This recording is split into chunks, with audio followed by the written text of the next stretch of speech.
To Melissa now for recovery. Thank you. So for the last 5 years, the recovery team has been working with the DoD off the coast of San Diego to prepare for this mission. We've done 5 underway recovery tests for Artemis 1, and there were 4 previous to that for AFT-1.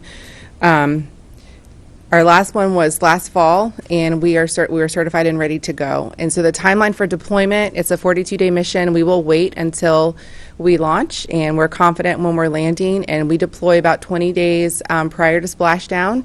We load the landing platform Dock 17 ship that we use from the Navy, which has a big swimming pool underneath the flight deck where we recover and float the capsule in. And we go out with them. We bring a helicopter squadron, a dive company with us, in addition to the weather squadron. And we use the DoD to go out and practice recovering the capsule with the NASA technical team that runs the hardware in the well deck, the ground support equipment in the well deck that we bring the capsule in with. We'll secure it in the well deck, and we'll bring it back to Naval Base San Diego, where we will make sure that it is safe to transport across the country, and expect to get back to KSC within about 13 days of landing so that we can do that deservicing here at KSC and get that avionics off as quick as possible, as Mike mentioned earlier. In addition to nominal end of mission, the team I lead is responsible for landing anywhere in the world. So all of those aborts, early returns, alternate missions that Judd and Rick mentioned, we have to be ready to support those. We do have 2 contingency teams that are trained and ready to deploy in the event that we have an event we're not expecting to. And we will monitor the mission every day and respond as we need to respond. So we are ready to go. We've identified our teams. We're packed. We're ready. We're excited to fly this mission. I'm going to kick it over to Jacob. Thank you. Very excited to be here today. Very historic moment. I'm glad to be here with my colleagues. I'm here today to discuss the Artemis 1 science objectives. You heard from Mike already about the primary objectives. Unlike the primary objectives that are broadly focusing on understanding SLS during launch and flying the Orion spacecraft, the secondary objectives are not critical for understanding and preparing for Artemis 2, but they will provide us with knowledge that helps us prepare for some of our future Artemis missions. The types of data that science and exploration tend to acquire actually have significant overlap. A phrase I like to use is that science is exploration's toolbox for survival. What we learn through scientific measurements tells us about the environments in which we plan to operate. This is the type of information that helps us then ultimately develop the systems, the architecture that we'll build.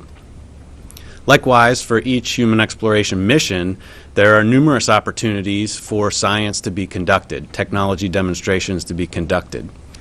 So it's really our job to look for and take advantage of those opportunities as best as we can, which we are doing for Artemis 1.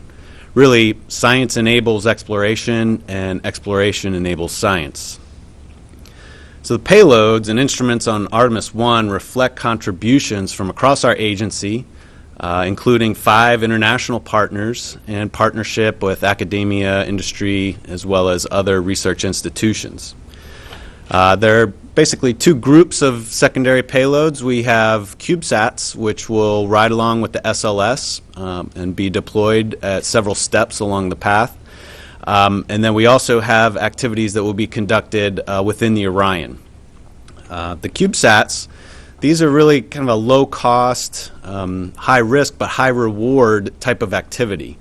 They're basically each their own little spacecraft, and they're roughly the size of a shoebox, not very heavy, about 25 pounds. And so unlike larger science missions, you can kind of get some targeted measurements from these. The hard part's trying to get them up into orbit. And so this is one of those opportunities that we're taking full advantage of in Artemis 1. It's riding along with the SLS.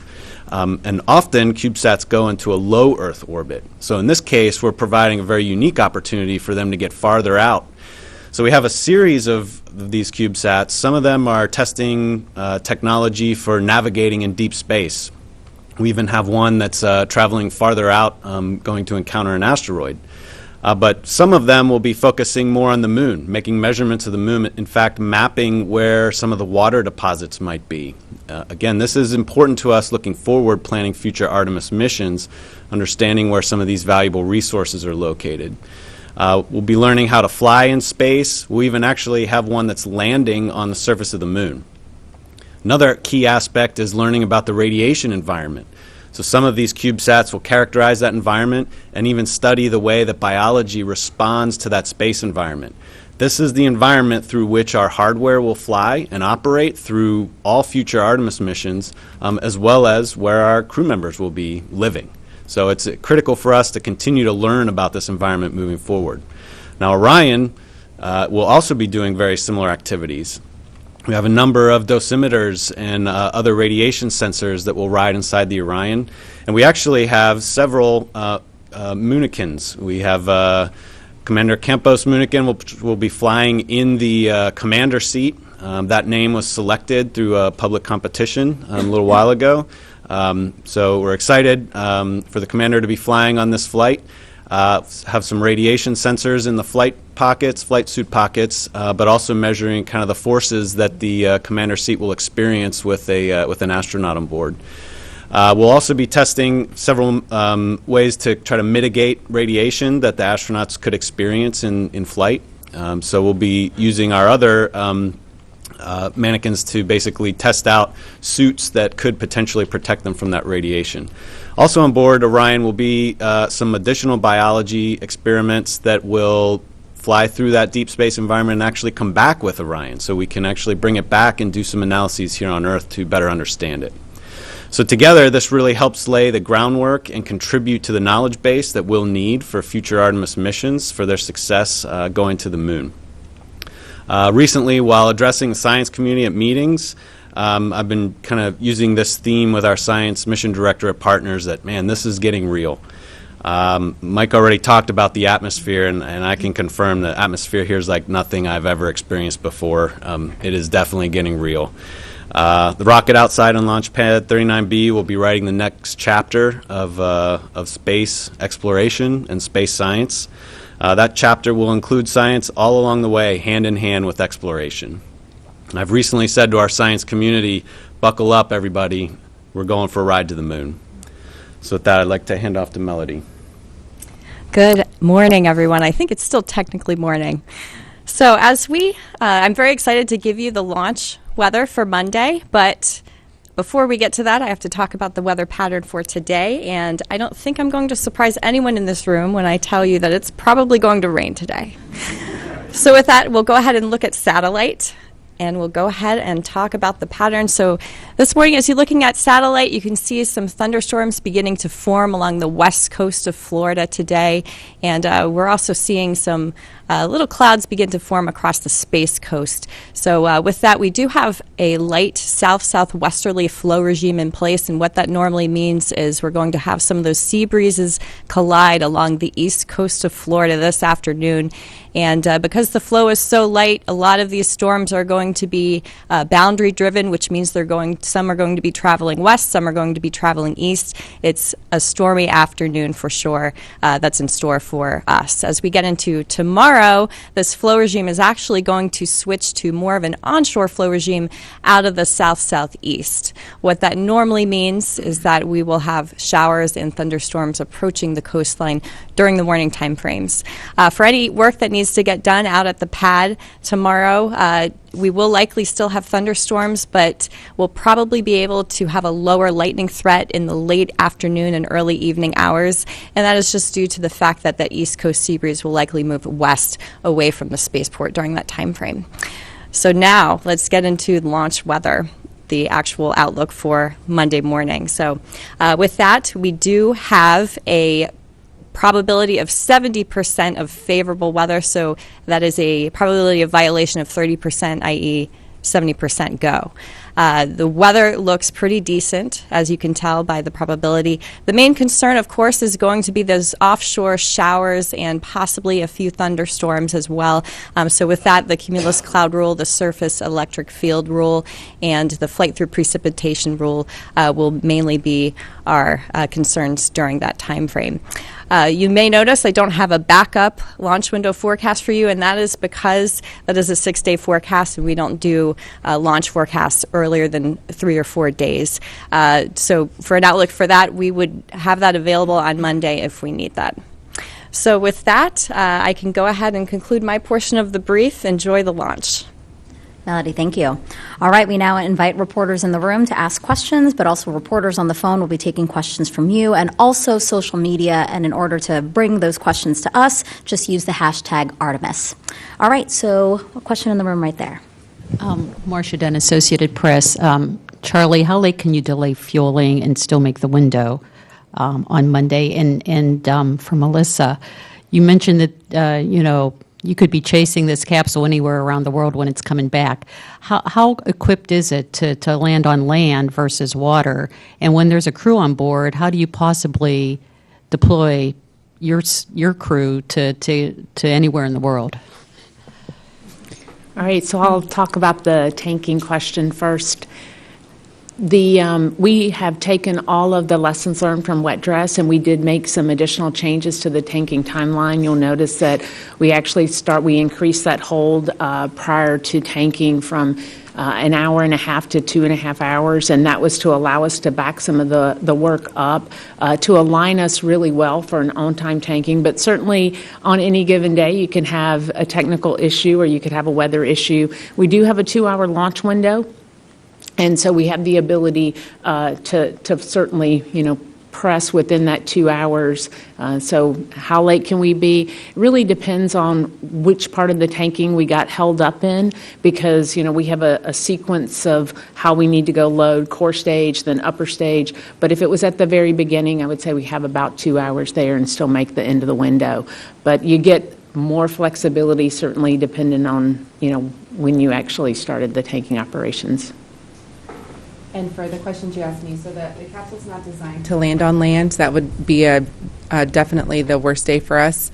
Unfortunately, we don't have to protect for landing anywhere in the world. Our flight ops folks have a really good understanding of where it's going to land. In fact, I could kick that over to them if they wanted to answer that. But we're looking at a low percentage for Atlantic abort and a very high percentage in the Pacific coast or Pacific Ocean between San Diego all the way to Hawaii and down to Mexico. So we focus the assets that we have in those areas, and that's where we deploy those teams. But it's going to be a real-time call based on where are we at, how far to sea are we, what assets are in that area, and what do we know about the health of the capsule. In addition to that, there's a tri-band beacon that will activate on top of the capsule. It gives us about 96 hours to find the capsule, is what we're planning for at this time. Thank you for those questions. Bill? Bill Harwood, CBS News. And Charlie, I hate to ask you this question one more time, but can you help me understand exactly when you're going to find out that 4-inch QD is actually tight? I can, Bill, and I actually brought that data because I promised it to you when we were here before, and so I wrote down the very specific times. As you know, once we get core stage in LH2, core stage into replenish, we're going to get into our kickstart bleed, and that is at 03:33 local time. So once we get core stage replenished, now of course if we end up with the tanking sliding a little bit, it'll slide accordingly. But right now, just after 3:30 in the morning, when we get into kickstart, we'll put some pressure on the tank. We'll begin that bleed process, and at that point in time is when we'll know if that QD has an issue. That's when we saw it last time. We saw the performance of it last time, and we would expect to see it at that time. And then, of course, once we get into the kickstart, we'll run that for about 45 minutes, and then we will get into our vented bleed, which is another 90 minutes, and then that gets us set up for the pre-press test. Irene? Thanks. Sorry. Irene Klotz with Aviation Week. I think this is probably for Mike. So PAO provided us with some of the risk assessments for the loss of vehicle, but I didn't really understand what drives the numbers aside from the launch risk and the reentry risk. And there's something in flight that seems to be the primary driver. So if you could just break that down a little bit for us. Thanks. Yeah, so the last time we talked about the loss of vehicle risk, and as I recall, the number that I wasn't ready to quote at that time is 1 in 125. And The team does what they call a probabilistic risk assessment based on the known failure modes of the individual subsystems, levels of redundancy, common cause failure, a whole host of factors, and they look at the individual flight phases, the ascent flight phase, the in-space flight phase, and then the reentry flight phase. And anything that is seen as a catastrophic cause associated with that probabilistic risk assessment goes into the assessment. And then each cause itself, whether it's number 1, number 5, number 100, is assigned a probability. And some of our top risk drivers are common to any other program out there. Micrometeoroid orbital debris is a key risk driver. The parachute system on the vehicle is a key risk driver. And we've got a couple of others that, the heat shield, the reentry thermal protection system, those are all critical systems that have to work. And those are on our top drivers. Obviously, the duration of the mission affects your micrometeoroid and orbital debris risk. The longer you're up there, the longer your window of exposure is to a critical hit associated with micrometeoroid or orbital debris. Heat shield is kind of a byproduct, or there's a relationship between the thermal protection system and the orbital debris environment, specific to the back shell of Orion, not specific to the base heat shield. The base heat shield is not exposed until you get to crew and service module separation, which is only about 20 minutes prior to entry interface, so the opportunity for a micrometeoroid deploy or micrometeoroid impact is very limited associated with that. The other top risk drivers that I can think of, the SLS avionics and software, the Orion propulsion system were all key drivers. So, each of those has a different flight phase effectivity. Obviously, the SLS avionics and software only affect the launch vehicle up to the point where it's done its job. Orion has a much larger window of exposure to all of its risks. The propulsion system has to work from the point that it separates from the launch vehicle all the way to the point of entry interface. So each of those have a different ranking, and those are the top risk drivers that come to mind right now, and that's what drove that 1 in 125 number. Thank you, Mike. Right over here. Hi, Chris Gephardt with NSF for Charlie. Are there any cutouts or COLAs that you're aware of already for the count on Monday? And then in terms of the CubeSats that are on this mission, how many, you mentioned one's landing, how many are entering orbit of the moon as well? Thank you. And I'll also hand over to Judd, too, if he wants to talk a little bit about the COLAs and the cutouts. But we do have a number of cutouts in our launch window that we anticipate. We have been practicing those as part of our simulations. And while we got a report today, I haven't had a chance to look at it. But the one that I got a few days ago showed somewhere on the order of about 35 to 40 very small cutouts within the launch window. Judd, do you want to add anything to that? Yeah, Charlie, the only thing that I'd add to that is there are two flavors of cutouts that we have. We work both with the 45th Squadron and also the 18th. So we have very small cutouts for the portion of the trajectory that is just the core stage associated. So obviously once we MECO, the core stage continues to go up to a point where the 45th is still responsible for that range, and so we have those cutouts. And then we also assess the cutouts associated with the combined stack ICPS and Orion, and those extend a little bit longer all the way up to TLI. Yeah, so we have a couple CubeSats that are actually going to go into orbit to make measurements of the South Polar region. So there are two that science measurements like that. We also have several that are kind of going around the moon, but not fully staying in orbit. So it kind of depends what you mean by going into orbit. But we have several of them will go there. Again, a few of them are going off on their own pathways to make measurements, either out of the solar wind or out to another destination, like I mentioned, an asteroid. We have another question in the room, right there. Thank you. Hi, thank you. Ken Kramer, Space Up Close. I want to ask about the CubeSats, and specifically, I'm interested in the ones looking for hydrogen and water ice. Can you describe their mission a little bit? How long will they last? And will they also help NASA in the selection of the landing sites for Artemis 3 and beyond? Thank you. Yeah, so several of the CubeSats will make measurements with various instruments, neutron detectors, other spectrometers, to look at the water environment in the polar region. The reason that we're interested in the South Polar region of the Moon, broadly in Artemis, is that we believe there to be water deposits, which would be a valuable resource to us, but also a valuable science target. This ice, potentially deposited over the history of the solar system, can give us data about how our solar system has evolved. So we're trying to understand how much is there. Is it only stuck in some of these places, these craters that never see sunlight? We typically see the concentrations there because we call them volatiles, because the solar wind would essentially strip them away, cause them to volatilize, and then they're lost. So that's why the polar region in general, the South Pole, is unique from past exploration of the Moon. So these CubeSats will help us gain a better understanding of how broad those deposits are, perhaps how much might be there, how accessible it could be to us.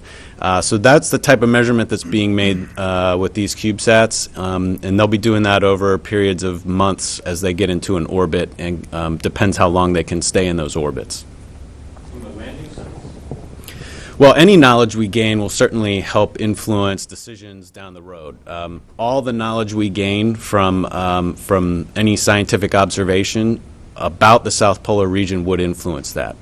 So I can't specifically say, yes, that data will be critical in making a decision on a landing site, but it will all factor in as part of the knowledge base from which we make that. So with the addition of the CubeSats to Artemis 1, we do have observations that will help us as we move forward in Artemis. Another question here.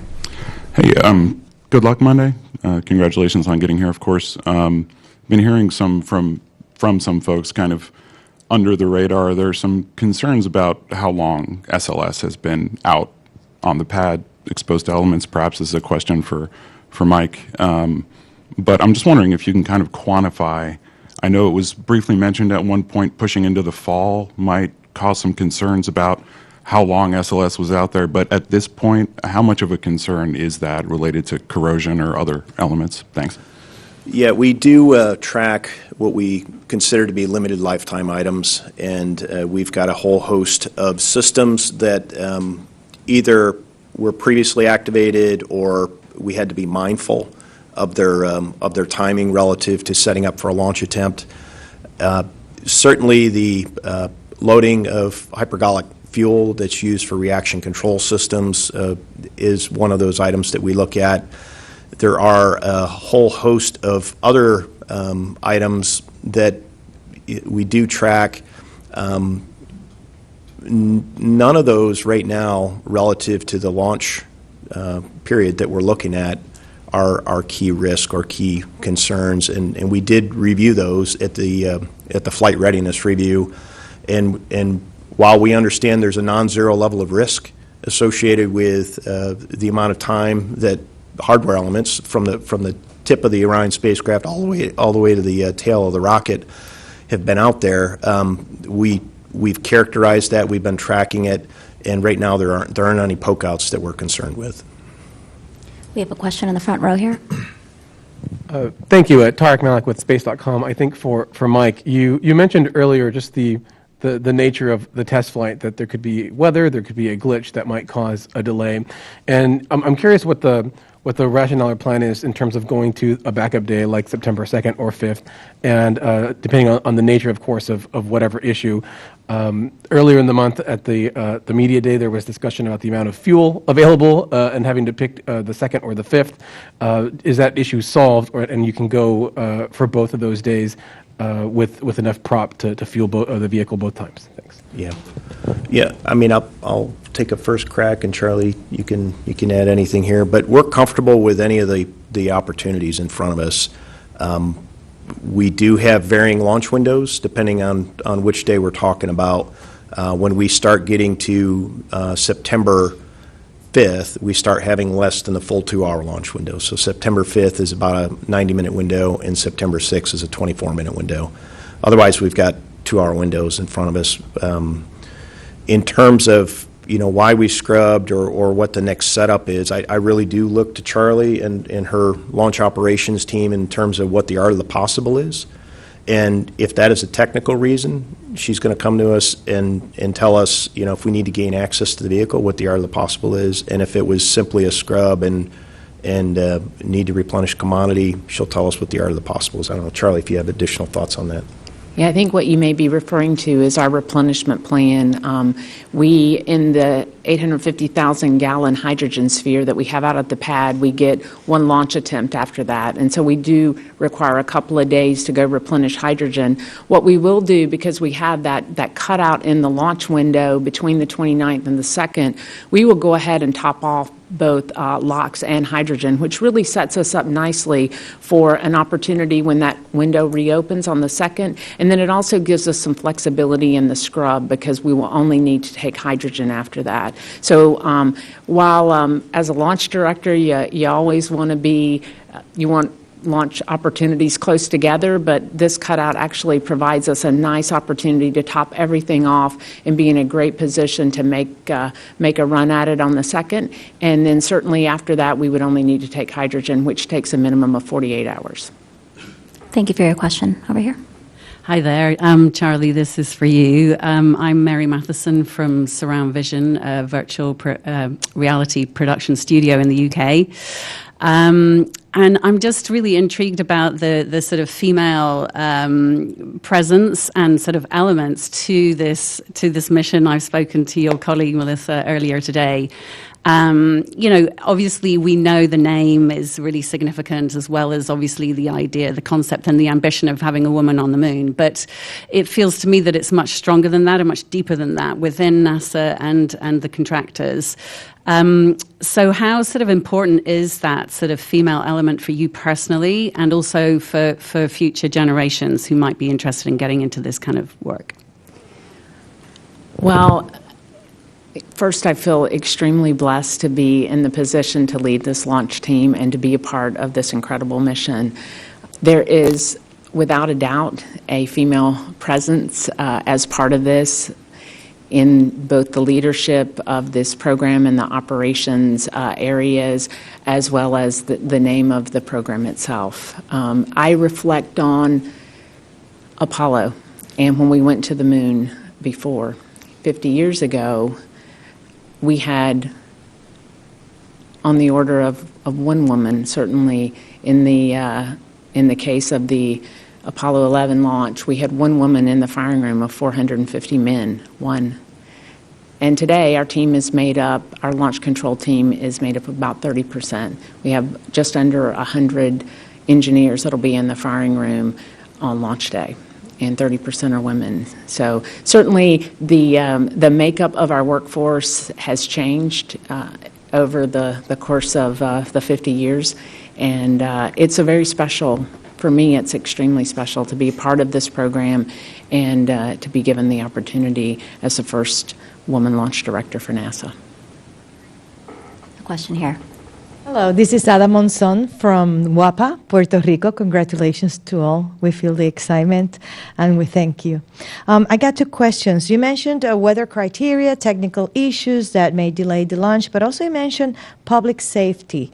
What do you refer about that? And then for the meteorology side, how do you coordinate with the National Hurricane Center, especially since the September 2nd and 5th window, we might have a closed system near the East Coast? Thank you. I'll take the public safety, and you can take the weather one? Okay. So in terms of public safety, there's a couple of facets that our colleagues at the Eastern Range look at, and they have to do with basically if you have a bad day scenario and either the vehicle has a catastrophic event on the pad surface or while it's in flight, what the consequences are. So there are keep-out zones established, whether they're people observing that are not designated as mission critical, and then there are hazard control areas, and Charlie controls those operationally from the firing room. Should we need to send people into those areas, but she knows specifically who those people are and what what tasks they're going to perform, and the public is not a part of those hazard control areas. But then also you got to look at the downstream trajectory of the vehicle as it heads uphill, and what that means to any land that you might overfly or water that you overfly. And we do have a variable azimuth on this vehicle, which actually, depending on the time you launch, the trajectory is adjusted ever so slightly. So we provide all of that trajectory information to our range counterparts, and they assess the likelihood of what they call an expectation of casualty associated with known population densities downstream of that launch site for the trajectory that you're going to fly. So that is what we refer to as just general public safety. Should somebody incur in those keep out zones, we could actually hold the launch for that, and we don't want to do that, right? So we have what are called notice to airmen or notice to air missions now, and then notice to mariners that are issued prior to launch, and anybody that is flying an aircraft or on a boat downrange or in the exclusion zone needs to be aware of that, and that's how we manage it publicly. In addition to controlling where visitors and guests are, either on the Kennedy Space Center or nearby areas. So that's what we mean when we generically talk about public safety. But there is a long and robust process that is put in place that is tailored to the vehicle and the amount of propellant on board and the trajectory that it's going to fly. And Melody, I guess you had the weather question. Absolutely. So I believe the question was, how do we coordinate with the Hurricane Center? We are completely following the Hurricane Center. It is their forecast. The National Hurricane Center is the expert on forecasting any kind of tropical system. We take their forecasts and we follow it to the T. We are always watching the changing outlook and the forecast, and their broad outlooks of 2 to 5 days are produced every 6 hours. Every morning I brief Charlie about the outlook so that you can be assured that the team is well prepared for any tropical threats that may approach us. As far as the backup launch window, you're right that we are absolutely climbing the peak of hurricane season. It's just a matter of time before we start seeing something form off the coast of Africa. And with the current outlook today, I would not be shocked if we saw a named storm when we're looking at the backup window for late next week. But that is a 6-day forecast, so all we can do is really watch and react as fast as we can do. Thank you both. Castel with Radio Canada. Can you sum up the major differences with Artemis 2 in terms of countdown and criteria, please? Let's see. I'll take a crack at that one, and Rick or Judd, you can add anything if you want. But certainly the countdown itself would be very similar in terms of getting the vehicle powered up and fueled. The main difference is we'll have the crew wake up and get suited and then send them out to the pad, and then we'll have to get into hatch closure and then and ensure that their comm is working, their suits are pressurized, the side hatch seals properly, and that happens relatively late in the countdown. I know Rick or Judd, if you have anything to add to that one. Yeah, Mike, as far as the actual mission for Artemis 2, the trajectory will look quite a bit different than Artemis 1. For that one, the ICPS actually, instead of doing the full TLI maneuver, will just put us in a really highly elliptical orbit while we do checkouts of the environmental systems for the crew. That's for about 24 hours. And then the Orion OMS engine will actually finish the translunar injection burn that day later after doing the environmental checkouts. The trajectory to the moon is just going to be a lunar flyby, so we'll go around the moon, come back, and it'll be a much shorter amount of time than Artemis 1. Back to you. All right, there's quite a number of hands in the room. I'm going to try to get to people we haven't gotten to before, and then I'll go back for some second questions. So I believe you haven't gotten yet. Yeah, Stephen Clark, Spaceflight Now. I think my question's probably for Judd Freeling in Houston. You talked about the abort modes for this particular mission, and I know you don't have an active launch abort motor. Can you maybe go in a little more detail and just clarify a couple of things? You mentioned at 63 seconds you have an abort mode where you could get the priority 1 objectives. What does that mean? And then once the LAS is off the vehicle, can you just go through those modes again, like what the untargeted splashdown means? And I know press to MECO at that point, I think you said you could go to get the full mission at that point if you lost an engine. Just want to confirm all that stuff. Thanks.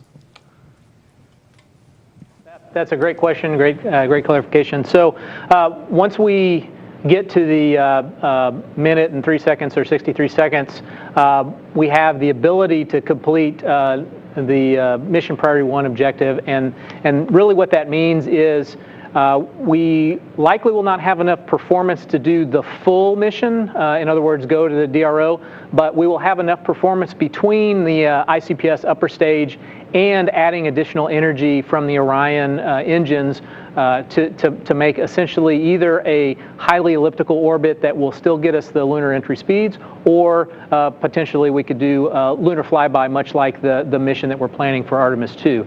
As far as the abort modes, untargeted splash after the last jettisons, what that really means is should we have a catastrophic failure on the vehicle or something that causes us to have to abort, the service module and the crew module separate from the upper stage and then perform a separation burn, and then essentially the reorient itself does a crew module and service module separation, and then the crew module gets in the proper orientation for an unguided splashdown in the Atlantic undershoots.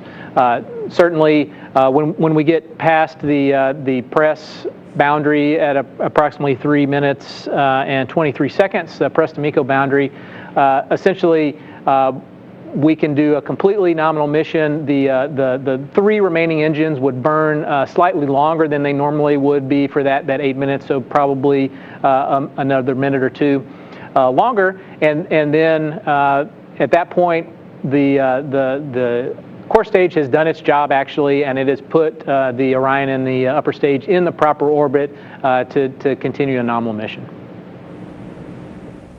Okay, right here. Hi, Lucie Aubour for AFP News Agency. Just a quick question on the boosters, the solid boosters. Are they retrieved? Will they be reused? And I think it's not the case, so why not? So the boosters are not reused on this flight, and that is a purposeful performance decision. We wanted to take out the recovery-related equipment. There's mass associated with having attach points, as well as the parachute mechanisms and parachute systems.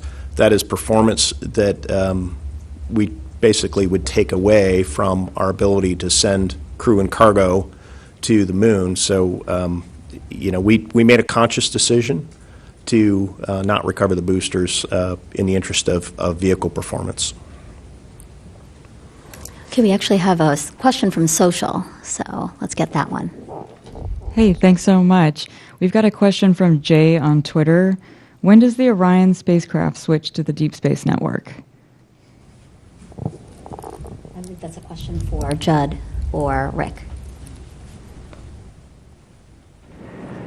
Yeah, I'll take that one. So after that translunar injection burn, and we pull, that'll send us up above the TDRS satellite constellation, and it'll be at that time. It's the exact time is, Judd, by any chance? I'll have to get the exact time, but it's right after TLI, which is a little over an hour and a half into the mission. Okay, we have our first phone question. This is Jim McKenna from Aerospace Tech Review. Hi, Jim. Thank you. Can you hear me? Yes, we can hear you. Okay, this is for Judd. With regards to the untargeted splash abort mode, is there a capability to destroy the crew module if for some reason its flight down to the Atlantic becomes unpredictable?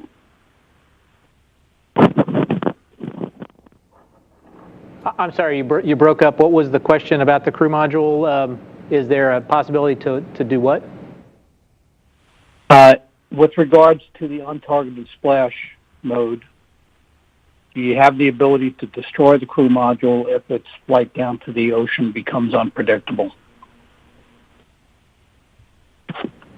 No, we don't have that capability. So we do expect the chutes to come out and to glide the crew module to a safe splashdown in the water. Thank you for that question. Any new hands in the room? All right, let's go. Yeah, guy in the purple shirt. Jeff Faust of Space News. Launch criteria question. We've talked a lot about terrestrial weather. What space weather criteria do you have? And we're entering an era of increased solar activity, and what would be a constraint to launch in that case? We're primarily concerned with protons from the sun. So that's our only space criteria at this point in time. Right there. Thank you. Hey, Micah Maidenberg, Wall Street Journal. Judd, I just want to follow up on Stephen's question just to make sure I kind of know crystal clear. Like after that 63-second sort of threshold that you mentioned, at that point, NASA would know whether like the Orion would get to come back in and test the heat shield. You'll know that soon. That's how I understood your answer to Stephen's question. Is that right?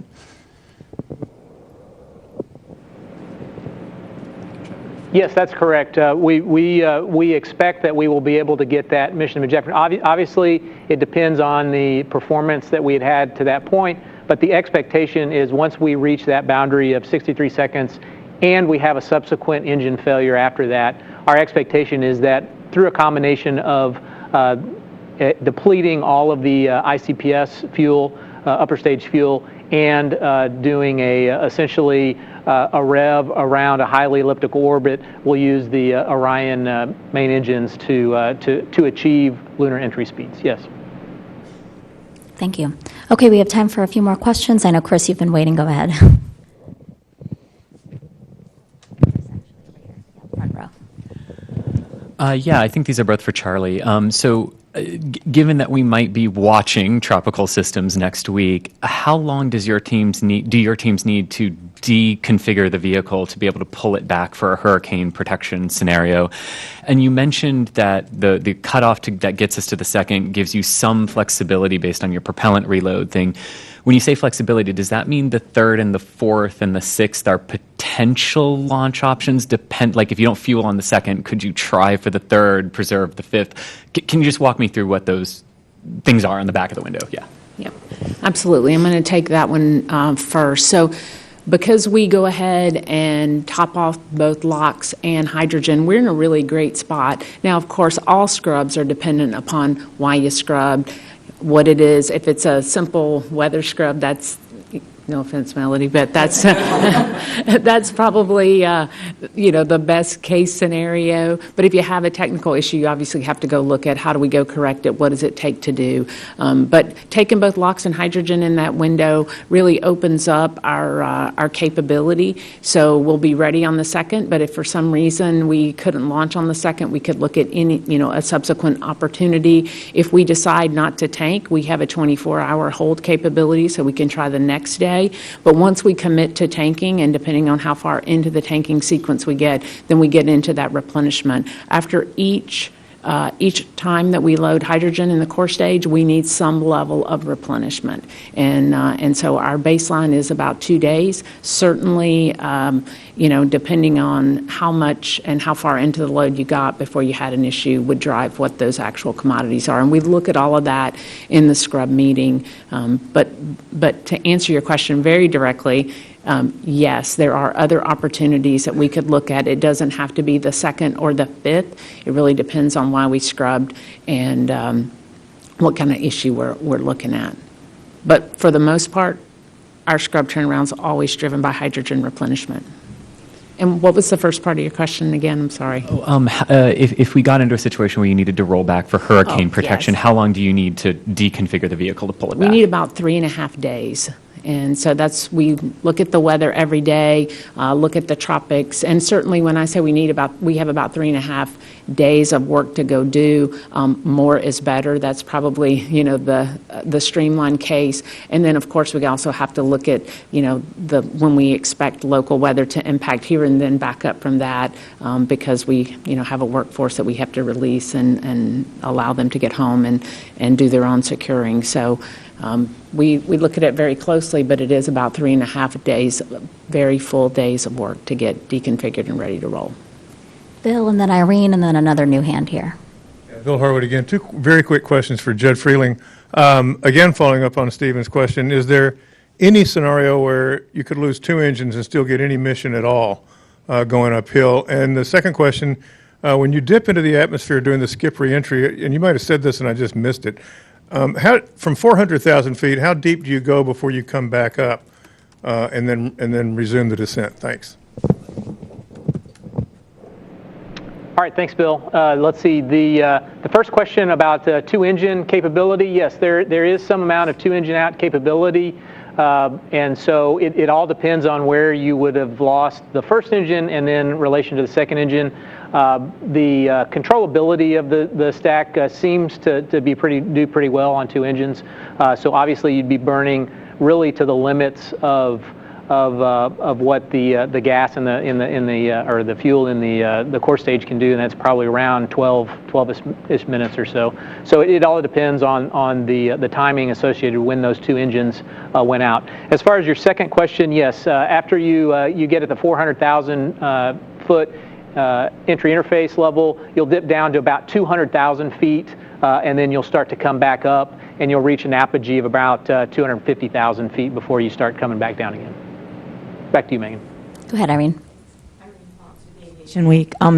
Mike, I wanted to just follow up on something you said at the post-FRR presser when you were giving us some examples of missions that could be flown if there was a problem. And you had mentioned, as an example, that Orion solar arrays didn't deploy. In that scenario, is there any possibility of going into the high elliptical or the lunar flyby just on battery? Would there be enough time?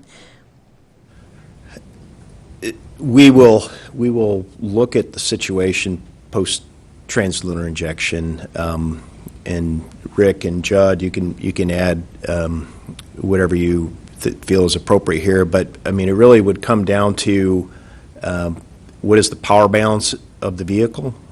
We would obviously, if we didn't have a fully articulating solar array wing, what level of power are we producing? Is the solar array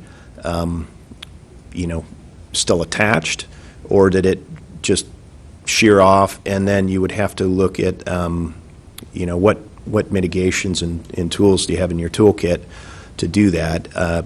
It would be a situation where you'd probably want a little bit of time to look at it and assess what your power balance is before you would decide whether to come home quickly.